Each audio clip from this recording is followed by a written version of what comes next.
അപ്പോൾ നമ്മൾ ഈ ഫ്ലവർ എക്സിബിഷനൊക്കെ കഴിഞ്ഞ് നേരെ വന്നിരിക്കുന്നത് ഗാങ്ടോക്കിൽ റോപ്പ് വേ ചെയ്യാനാണ് കേട്ടോ.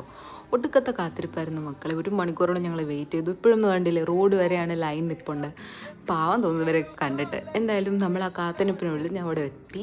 ഒരു നമ്പർ ഓഫ് പീപ്പിൾ അവർ കയറ്റുന്നുണ്ട് കേട്ടോ, ഇൻസ്ട്രക്ഷനൊക്കെ തരുന്നുണ്ട്. എല്ലാവരും 4 സൈഡിലും ഡിസ്ട്രിബ്യൂട്ട് ചെയ്ത് നിൽക്കുക എന്നുള്ള രീതിയിൽ. തുടക്കത്തിൽ ചെറുതായിട്ടൊന്ന് ആടുന്നുണ്ടായിരുന്നു, പക്ഷേ ഒന്ന് മൂവ് ചെയ്ത് തുടങ്ങിയപ്പോൾ പിന്നെ അത്ര പ്രശ്നം തോന്നിയില്ല കേട്ടോ.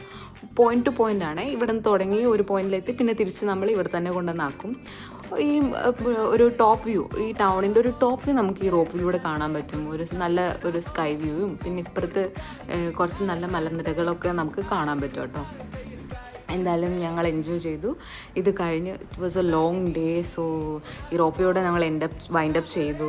ഇനിയിപ്പോൾ നമ്മൾ നേരെ റൂമിലോട്ട് പോവുകയാണ്. അപ്പോൾ hope you guys enjoy this video. Have a nice day. Take care.